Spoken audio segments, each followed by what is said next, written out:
चौथा सवाल बताना है इसमें का। चौथा देखिए, चौथा सवाल क्या कह रहा है। कह रहा है यल और यम दो समांतर रेखाएं हैं, अर्थात यल समांतर क्या दिया गया है, यम दिया गया। तो मैंने आप लोगों को सवाल में बतलाया था कि यदि कहीं कथन में दो रेखाएं समांतर दे देता है और उनको एक तिर्यक रेखा प्रतिच्छेदित करती है तो हम कितने प्रकार के कॉन्सेप्ट लगा सकते हैं, 4। पहला कॉन्सेप्ट ये होता है कि जब दो समांतर रेखाओं को एक तिर्यक रेखा काटेगी तो उसके एकांत कोण आपस में क्या होंगे, बराबर होंगे। उसके एकांत वाह कोण आपस में क्या होंगे, बराबर होंगे। तीसरा क्या होता है, इसके संगत कोण आपस में क्या होते हैं, बराबर होते हैं। चौथा क्या होता है, तिर्यक रेखा के एक ही ओर बने दो कोणों का योग 180 अंश के बराबर होता है। ये 4 कॉन्सेप्ट होता है। तो आपकी दो समांतर रेखाएं इस प्रकार की दी गई हैं, जो आपकी आकृति बनाई जा रही है। क्या कहा कथन में, यल समांतर क्या है, यम है। और मैंने आप लोगों को कॉन्सेप्ट का भी नियम बतलाया।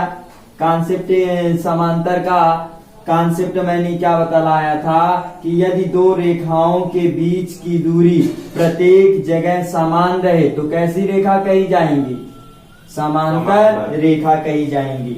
फिर उसके बाद ऐसे कोई आकृति बनाया है और इस रेखा का नाम दिया गया है ये सी, और इस बिंदु का नाम ए, इस बिंदु का नाम सी, इस बिंदु का नाम बी, इस बिंदु का नाम डी है। कथन में क्या कह रहा है कि यल और यम दो समांतर रेखाएं हैं जिन्हें समांतर रेखाओं पी और क्यू का एक यन युग में प्रतिच्छेदित कर रहा है। फिर देखो, जिन्हें समांतर रेखाओं पी और क्यू का एक यन युग में, मतलब एक दूसरा समांतर रेखा का युग में क्या है, पी और क्यू कैसी रेखा है, ए भी कैसी रेखा है, समांतर है। तो दर्शा दीजिए तथा पी समांतर क्यू, पी समांतर क्या है, क्यू है।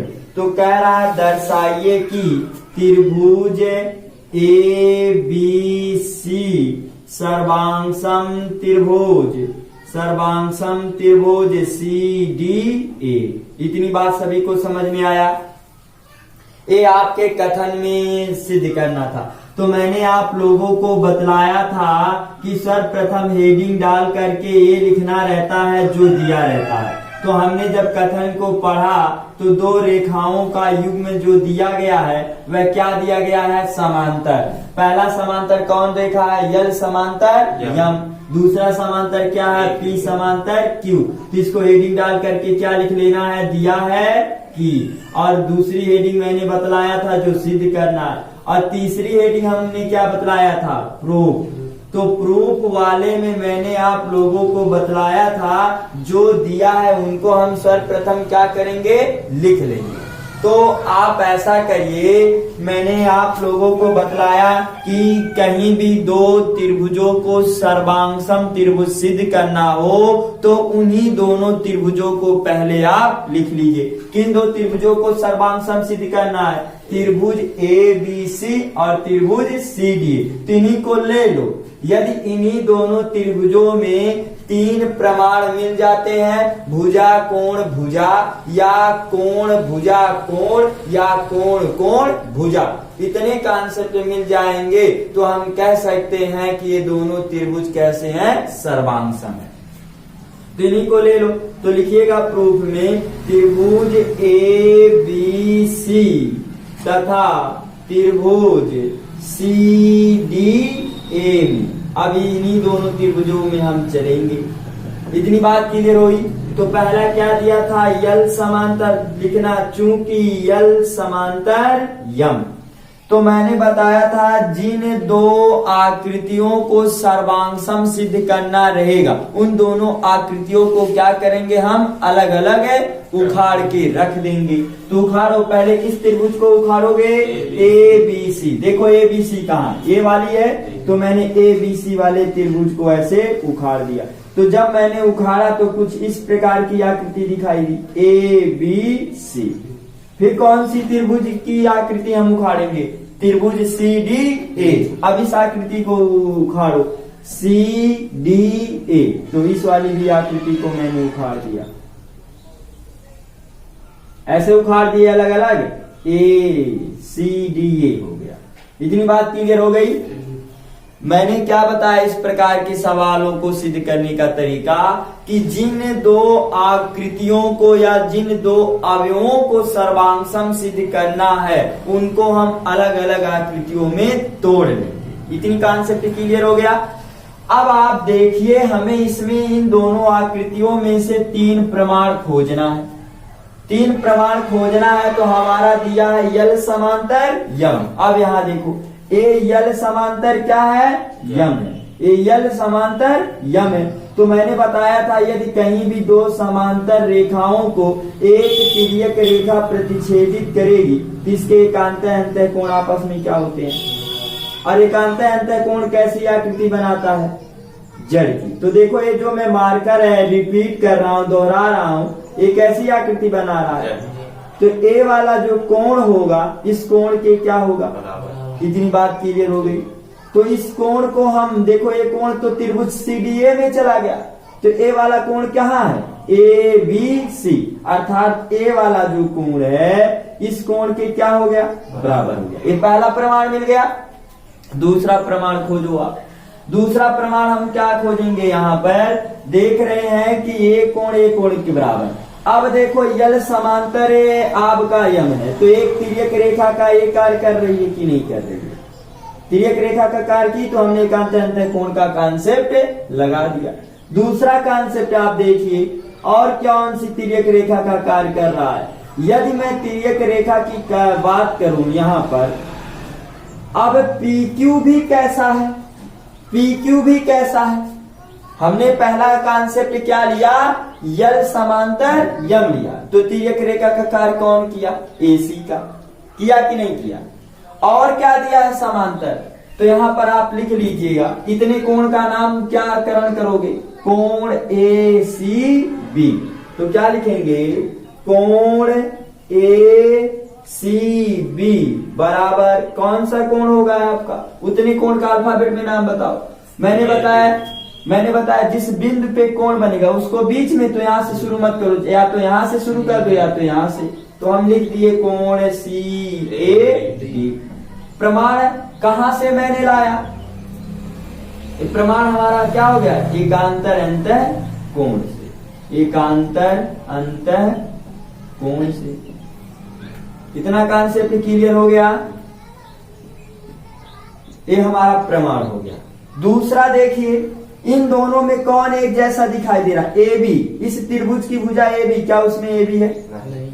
इस त्रिभुज की भुजा AC, क्या उसमें AC है, तो दूसरा ये प्रमाण हो गया। ये क्या हो गया, दूसरा प्रमाण हो गया। तो AC बराबर AC इस त्रिभुज का हो गया, उसमें भी क्या है, AC ही है। तो ए दोनों में क्या दिखा, उभय निष्ठ। प्रमाण क्या हो गया, ये उभय निष्ठ हो गया। प्रमाण क्या हो गया, ये उभय निष्ठ है। ये दूसरा प्रमाण हुआ। तीसरा देखिए, तथा कौन किसके समांतर अभी है, P समांतर Q। तो मैंने कहा यदि कहीं भी समांतर कह देगा तो हम 4 कॉन्सेप्ट देखेंगे। चलिए अब P और Q को देखो। अब P और Q, ए P समांतर किसके है, Q को। तो तिर्यक रेखा कौन कार्य कर रहा है, AC।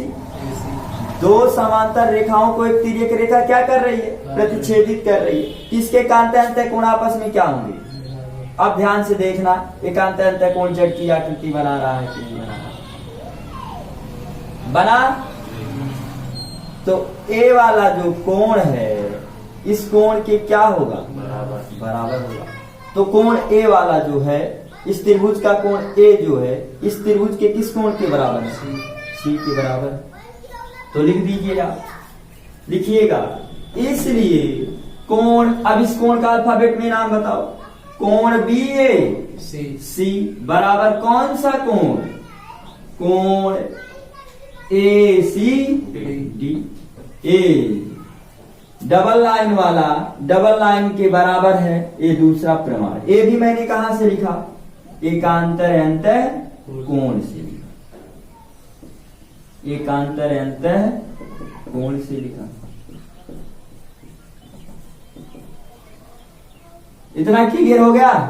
अब ये देखो, ये जो दोनों कोण बने हैं उस एक ही भुजा पे बने हैं कि अलग अलग भुजा पे बने हैं दोनों कोण। ये देखो, ये दोनों में एसी क्या आया, उभयनिष्ठ आया, और ये दोनों कोण उसी भुजा पे बन रहे हैं कि नहीं बन रहे हैं। तो मैंने बताया था कि जब एक ही भुजा पे दो कोण बनते हैं तो इसको बोला जाता है एंगल साइड। क्या बोला जाता है? Angle side. सर्वांग समता नियम, सर्वांग समता नियम, सर्वांग समता नियम से। अब ये दोनों त्रिभुज क्या हो जाएंगे? नियम से त्रिभुज ABC सर्वांग सम त्रिभुज CDE, इसी को हमें क्या करना था? सिद्ध करना था। इतनी बात सभी को समझ में आया? आप लोगों के दिमाग में यह प्रश्न उठा होगा कि सर कोण भुजा कोण का नियम क्यों नहीं लगा, अर्थात एंगल साइड एंगल का नियम क्यों नहीं लगा। मैंने आप लोगों को बतलाया था कि जब एक ही भुजा पे दो कोण बनेंगे तो वहां पर हम एंगल साइड सर्वांग समता का नियम लगाएंगे। तो आप क्या करिएगा, और ये देखो, ये भी नियम आपका कब लगेगा? साइड एंगल साइड, जब दो भुजाओं के बीच में एक क्या बनता है? कोण। तो दो भुजा क्या इसमें मिला? देखो, क्या इसमें दो भुजा मिला? केवल एक ही भुजा मिला। तो क्या साइड एंगल साइड लग सकता है? नहीं। तो आप एंगल साइड या एंगल साइड एंगल, देखो एंगल साइड एंगल, ये भी नियम लगा सकते हैं कि नहीं?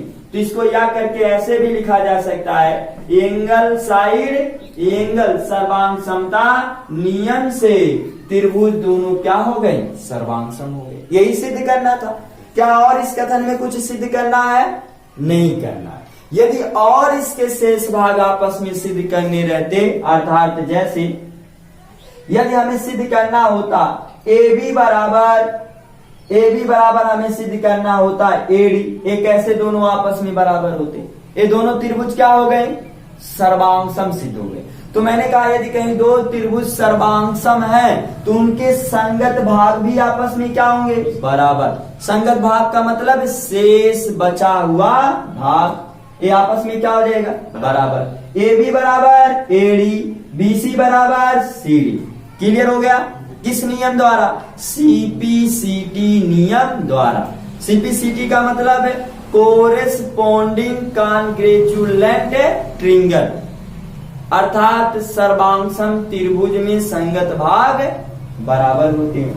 और देखो कौन कोण, ये जो कोण भी है ये किस कोण के बराबर हो जाएगा?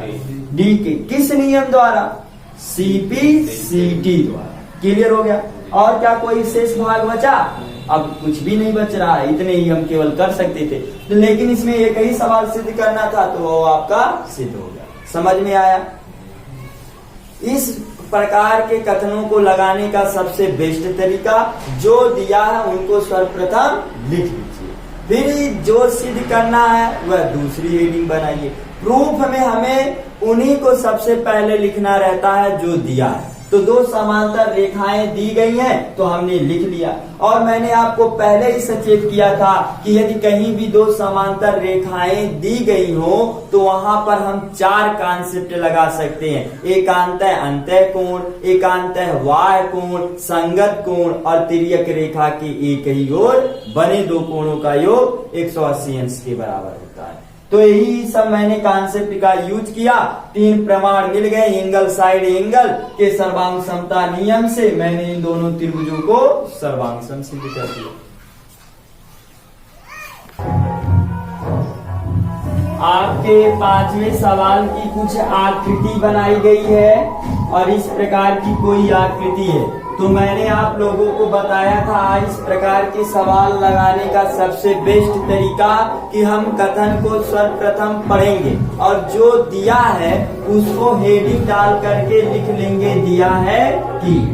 अब कथन को आप पढ़ते हुए जाइए और जो जो दिया है उसको आप क्या करिए, सर्वप्रथम लिख लीजिए। क्या दिया है, कह रहा कथन में कि रेखा यल कोण ए को समद्विभाजित करती है। कोण ए को क्या कर रहा है, समद्विभाजित। तो समद्विभाजित का मतलब ये होता है कि दो बराबर भागों में बांटती है।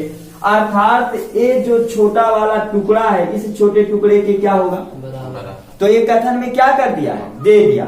अब इस इतने कोण का नाम बताओ, इतने कोण का नाम क्या होगा। यदि मैं इस आकृति को ऐसे अलग तोड़ दूं, ऐसे मैं यदि इस आकृति को अलग तोड़ो तो ए वाला कोण ए क्यू और ये क्या हो गया आपका बी।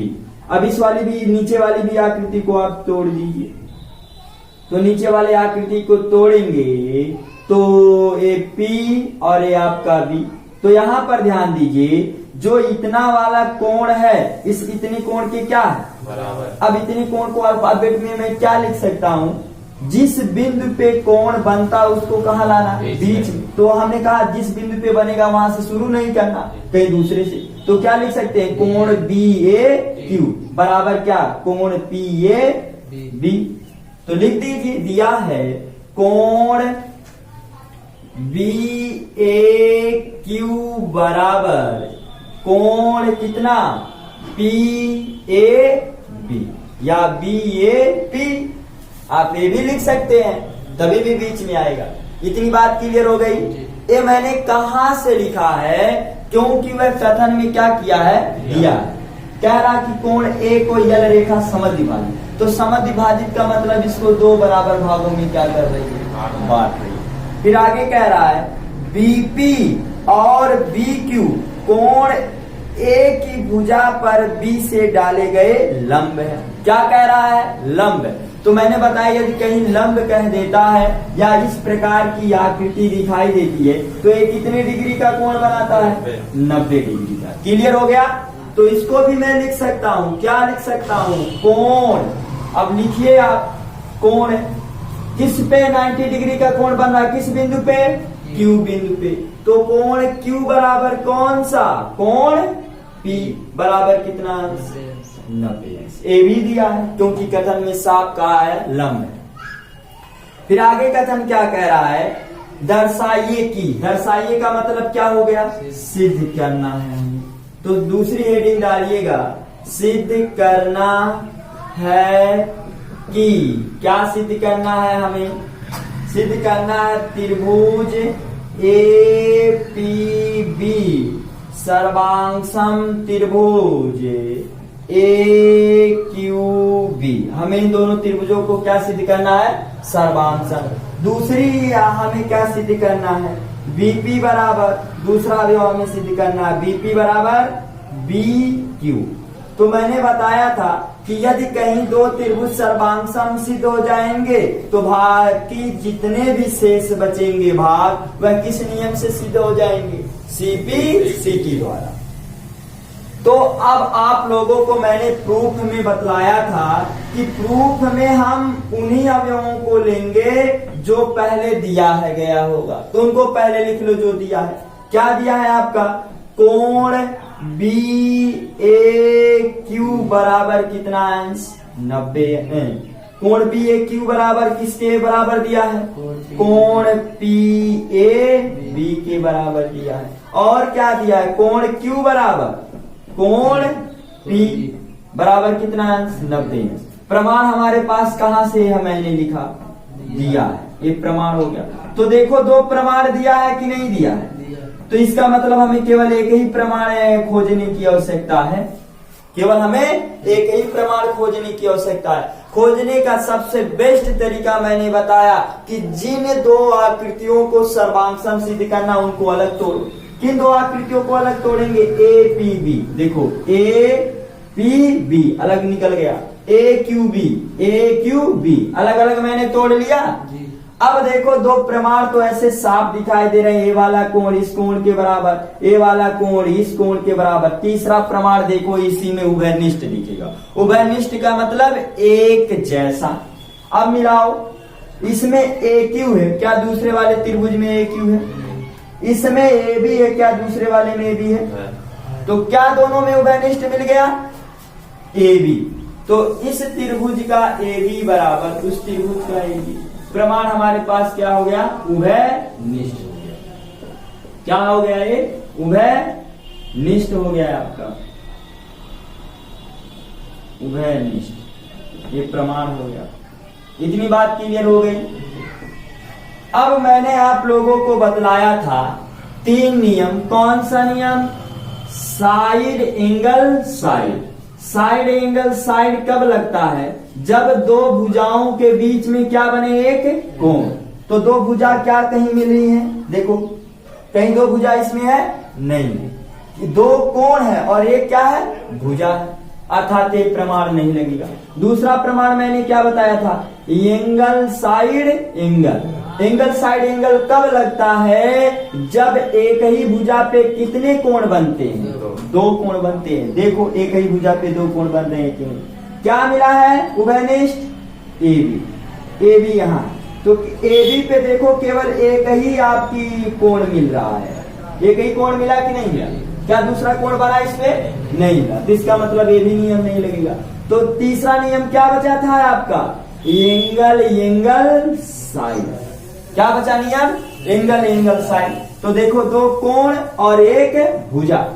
तो यहां पर लिखिएगा एंगल एंगल साइड सर्वांग समता नियम से। क्या लिखिएगा? Angle angle side, angle angle side सर्वांग समता नियम से दोनों त्रिभुज क्या हो जाएंगे? नियम से दोनों त्रिभुज क्या हो जाएंगे? सर्वांगसम हो जाएंगे। तो कौन कौन त्रिभुज? APB। तो लिखिएगा नियम से त्रिभुज APB सर्वांगसम त्रिभुज। कौन सा सर्वांगसम त्रिभुज? AQB। तो त्रिभुज AQB ये आपके सिद्ध। इतनी बात क्लियर हुआ? ये याद रखना, सबसे महत्वपूर्ण यही है कि हम कब ये लगाएंगे, कब ये लगाएंगे। ये तो क्लियर हो गया, जब 2 भुजा मिलेंगी तब तो लगेगा। 2 भुजाओं के बीच में एक कोण बनेगा तो यही नियम लगेगा। एंगल साइड एंगल कब लगता है? जब 2 भुजा, एक ही भुजा पे कितने कोण? 2 कोण। तो एक ही भुजा पे 2 कोण बने? नहीं बने, तो ये लगेगा नहीं। ये नियम कब लगता है? इसका हम कॉन्सेप्ट बतलाते हैं। जब 2 कोण एक ही रेखा पे बने, जब 2 कोण एक ही रेखा पे बने लेकिन उभयनिष्ठ ना बने। मतलब देखो, ये दोनों कोण एक ही रेखा पे उभयनिष्ठ भुजा पे बन रहा है? नहीं। उभयनिष्ठ भुजा क्या थी? AB। क्या ये दोनों कोण उभयनिष्ठ भुजा पे बने? नहीं। तब हम जाके क्या लगाएंगे? एंगल एंगल साइड लगाएंगे। क्लियर हो गया कॉन्सेप्ट? अब देखो, मैंने कहा यदि कहीं 2 त्रिभुज आपस में सर्वांगसम हैं तो उनके शेष बचे हुए भी भाग क्या हो जाएंगे? बराबर हो जाएंगे। कौन शेष बचा है भाग? ये देखो, AQ बराबर में क्या कर सकता हूं? AP लिख सकता हूं कि नहीं? AQ बराबर में क्या लिख सकता हूं? AP। और BQ बराबर में क्या लिख सकता हूं? BP। शेष बचा है भाग। तो देखो, यही हमें दूसरा सिद्ध करना था। BP बराबर BQ, BP बराबर BQ, ये शेष बचा है भाग। तो लिख दीजिएगा BP बराबर BQ। ये मैंने कहां से लिखा? CP CT द्वारा। CP CT का मतलब क्या हो गया? सर्वांगसम त्रिभुज में शेष भाग आपस में क्या होते हैं? बराबर होते हैं। तो इस नियम से सिद्ध। नोट कर लीजिए।